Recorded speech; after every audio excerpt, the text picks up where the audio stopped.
Good afternoon. We have a Russian end of presidency press conference. Today we're a little bit limited with the time, only half an hour. Ambassador, you have the floor. Thank you. Good afternoon once again. Given that the time and things that happened during the week were dense and packed and tense, I think that we do not have time for a regular wrap-up as usual. But I'd rather come directly to Q&A. Q&A, given that we have a 3 o'clock meeting in the Security Council. Please. Thank you, Fedor. Thank you so much, Ambassador, for doing this. My question is, Ambassador, do you feel isolated on the world stage today? And also, have you seen the French draft resolution in the Security Council on Ukraine, of course, in the situation, the humanitarian situation? And if yes, are you planning to support this? Thank you so much. We don't feel isolated, at least myself. There are a lot of countries that understand what the Russian position is and what it is doing and why. We have briefly seen the text of a French draft. It was not formally introduced. I think it will be introduced today by the French ambassador, and then we will see where we will go from there.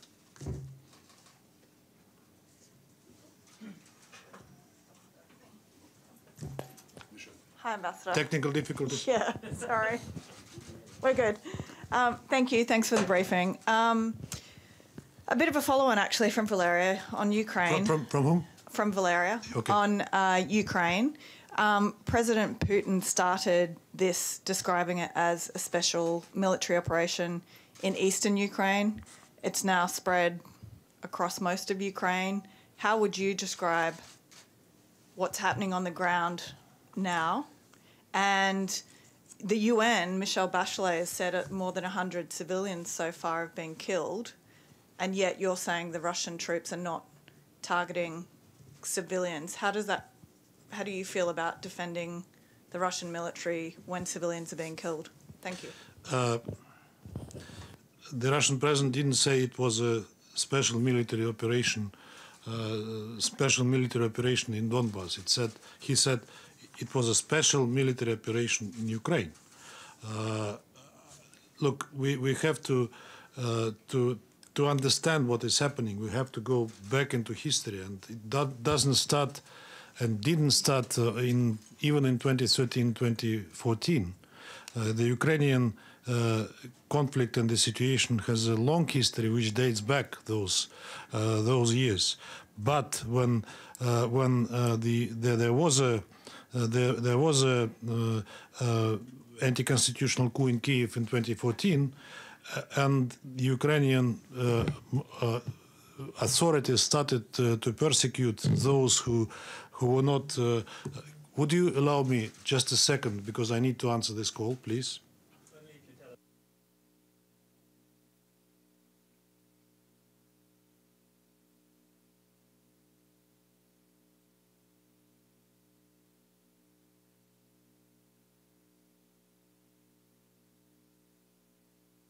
Just received information that the U.S. authorities have undertaken another hostile action against the Russian mission to the United Nations, grossly violating their commitments on the host country agreement that they undertook, telling us that they are announcing 12 people from the personnel of the Russian mission, persona-non-grata, and demanding that they will leave by the 7th of March. UN diplomats? Yes, UN diplomats. UN diplomats. They just visited the Russian mission and gave us a note prescribing us to do what they demand. You know that we were raising with the Secretary General the issue of the arbitrage the host country, which grossly violates its commitments on the host country agreement. So far, it has not been done, but I think it's high time already. This is just hot news that arrived at my attention right away. That's why I took the phone. Sorry? 12 diplomats? 12 diplomats, yes. Do you know who they are? Sorry? Who are they, and who's the most I don't know the names yet, but the number is 12. And Nobody in this room. Sorry? Nobody in this room, I hope. None of you, at least. Coming back, this is sad news, and again another demonstration of gross disrespect of the host country agreement to their commitments, as I said, within the framework of their obligations both under the UN Charter and the host country agreement, and Vienna Conventions, obviously. So coming back to Ukraine, I said that. sorry, can we just ask one more thing? Did they give a reason? Sorry? What was their reason? I don't know yet. I haven't seen the note. We will give you update as soon as we have more information.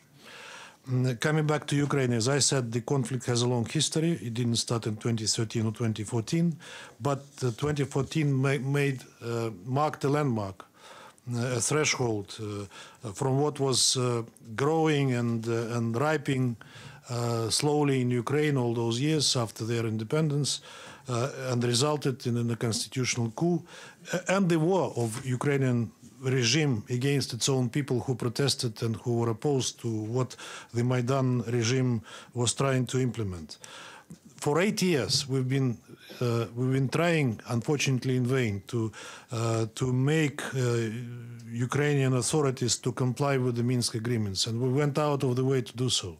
But from day one, after 2015 in particular, the Ukrainian authorities opted to sabotage first, and then simply to deny and to cancel, to abandon and to cancel their commitments under the Minsk agreements. Before that, they were trying to navigate, so to say, within Minsk agreements, trying to make them the way which suited them, but then it became obvious nothing works.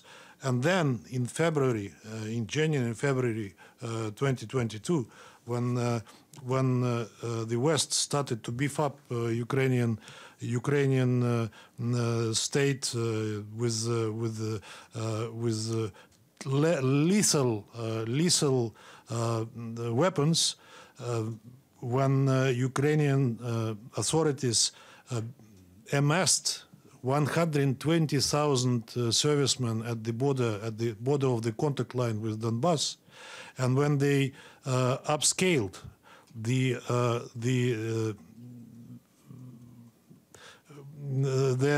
their provocations against Donbass, shelling and killing people again, we realized that that leads us nowhere, and that's why President Putin took the decision to recognize Donetsk and Lugansk republics and to offer them within the treaty that we concluded with them military assistance. And that's why we started this military operation in Donbass and in Ukraine, which, as I said today in the General Assembly, was not the war started by us. This is the end of war that was started by Ukraine. I think that I think that you all know that we many times we said that we were not planning military operation in Donbass unless Ukrainian Ukrainian authorities and Ukrainian military would directly threat those republics, which was the case, and we have credible information that the military operation was planned, and that was a move that was inevitable in these circumstances.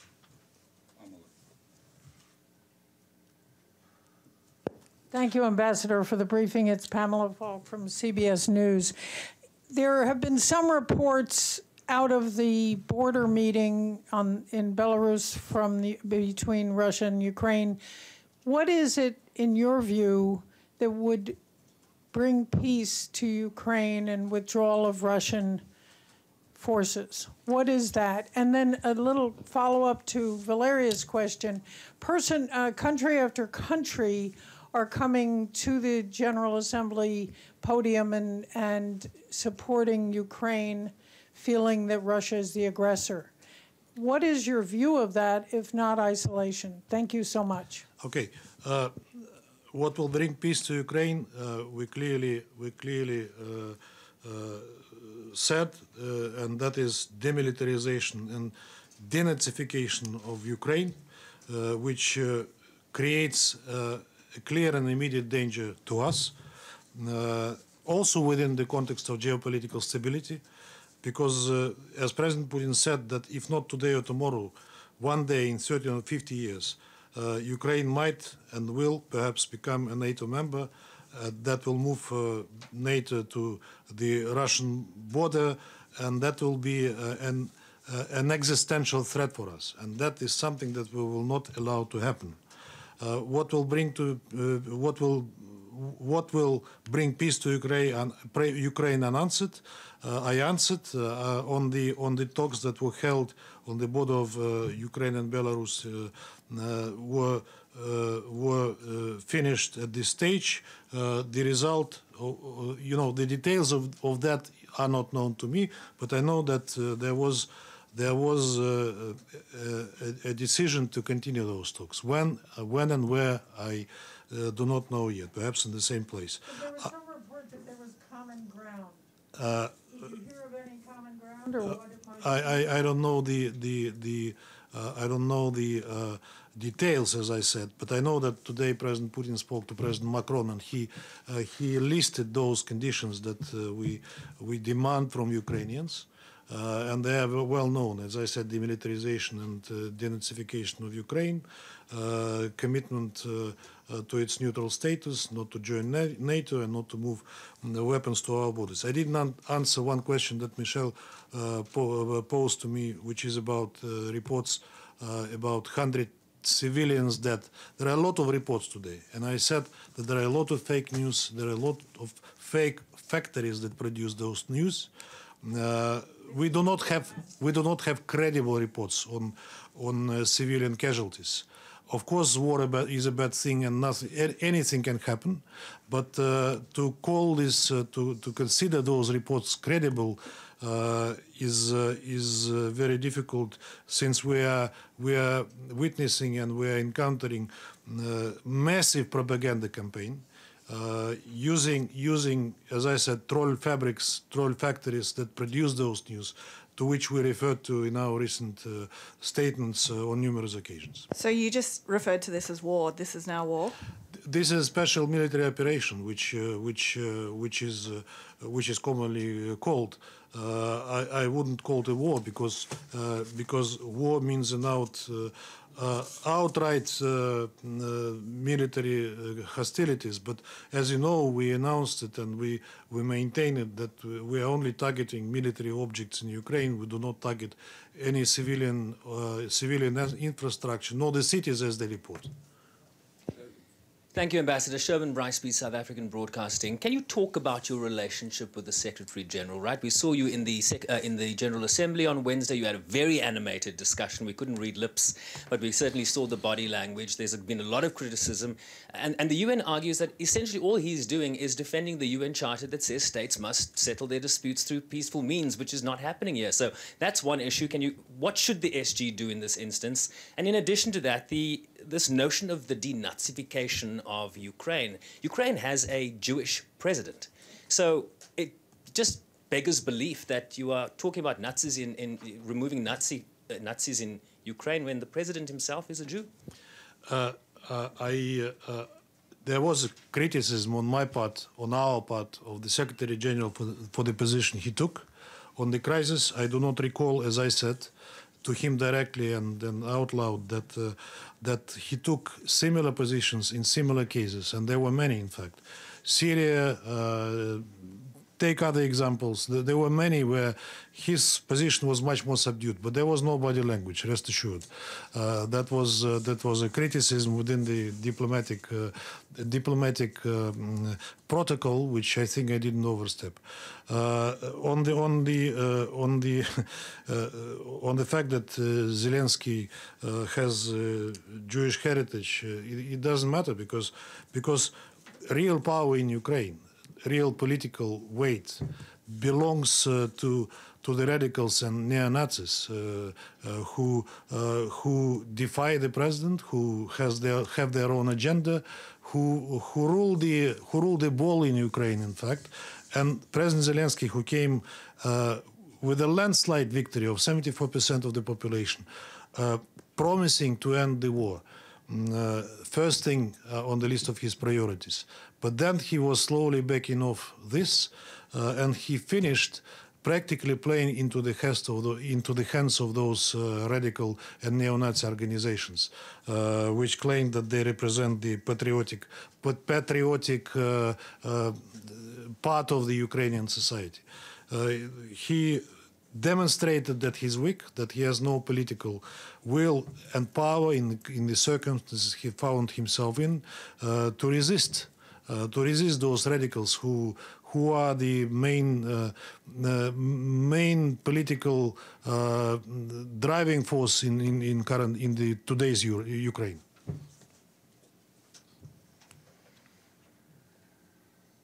Thank you very much, Mr. Ambassador.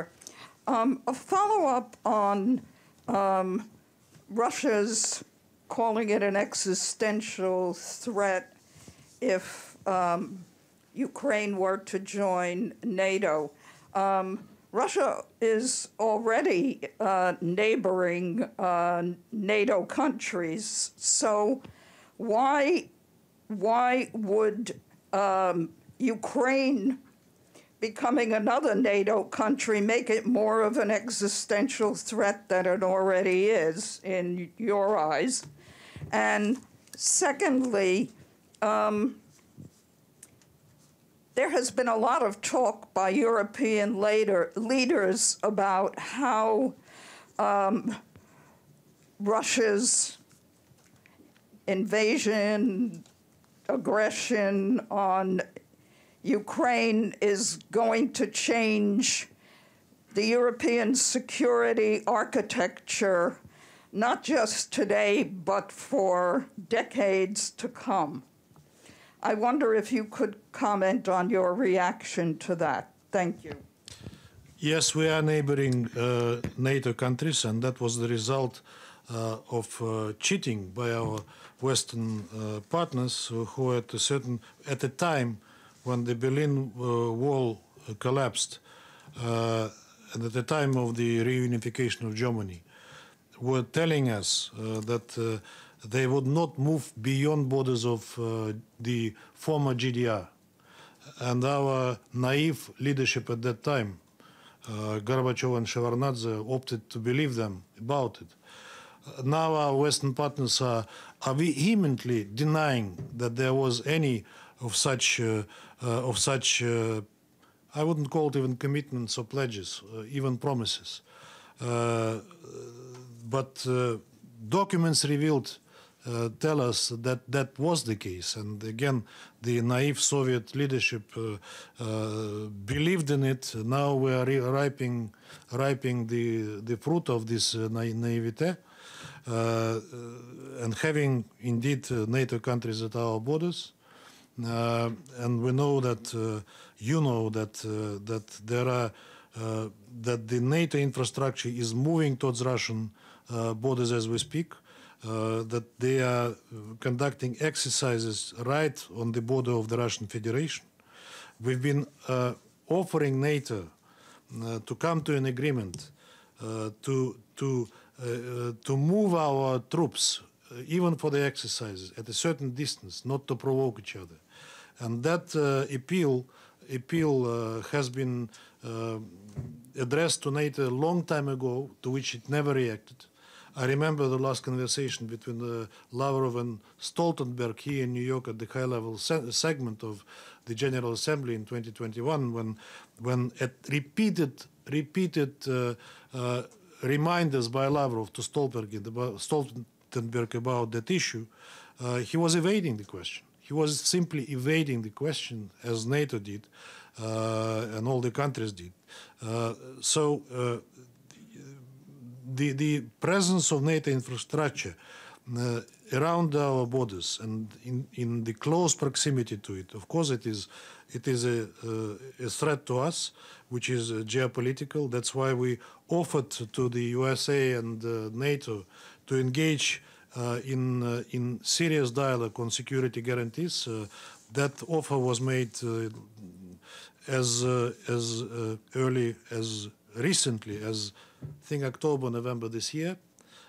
We sent our proposals in that regard, which included non-expansion of NATO, non-placement of weapons close to our borders, and moving NATO back to where it was in 1997, which would be, in our view, a fair solution and would bring us to the state of the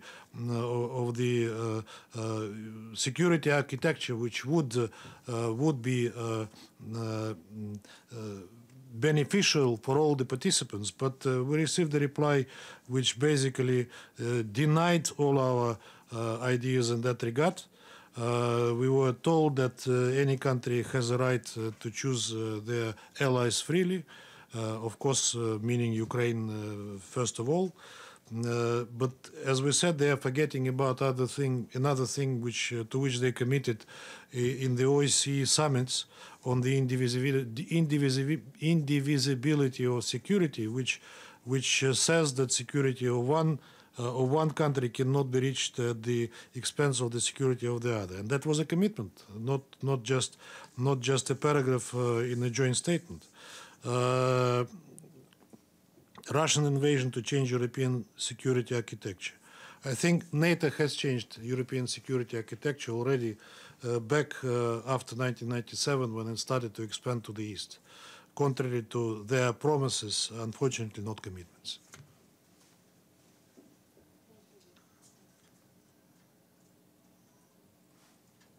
Could you switch on the mic, please? Sorry. Thank you, Ambassador. Camilla Berglund reporting for Norwegian media, VG. The war is costing more and more civilian life. Today you have bombed Kharkiv and there has been several explosions in Kiev.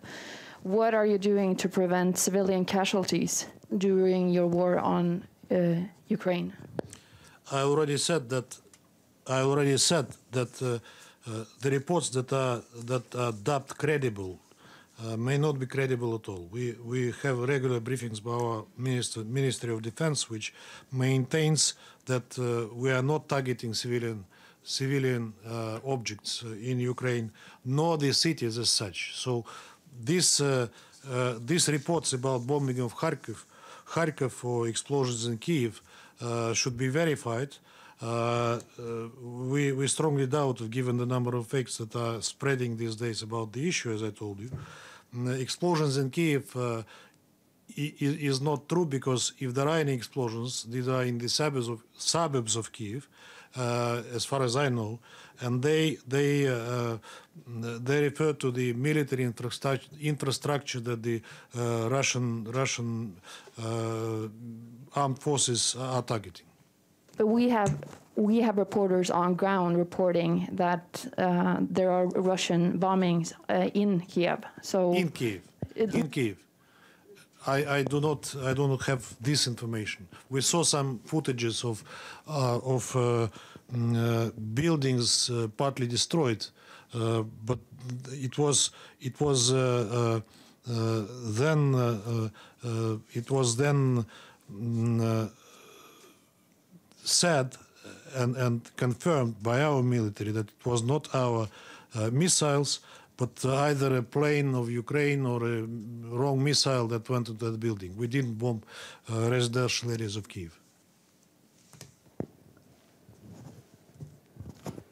Thank you so much, Ambassador. I'm Katsujiro Inoguchi, Japanese TV Asahi. So you say this is a military operation, not a war. So when and how do you end this operation? And is there a scenario where you would use nuclear weapons? How do we end the operation? I said what President Putin said on it. As soon as we have understanding from the Ukrainian authorities that they are prepared to demilitarize it and to de-nazify, if I may use that kind of a verb in English, that'll be a step towards the end of it. On the use of nuclear weapons, God forbid it, but President Putin ordered to put our nuclear force on high alert because we saw some disturbing statements from NATO leaders in that regard in relation to Russia. So that is a kind of deterrence that we're exercising. Thank you, Ambassador, for this.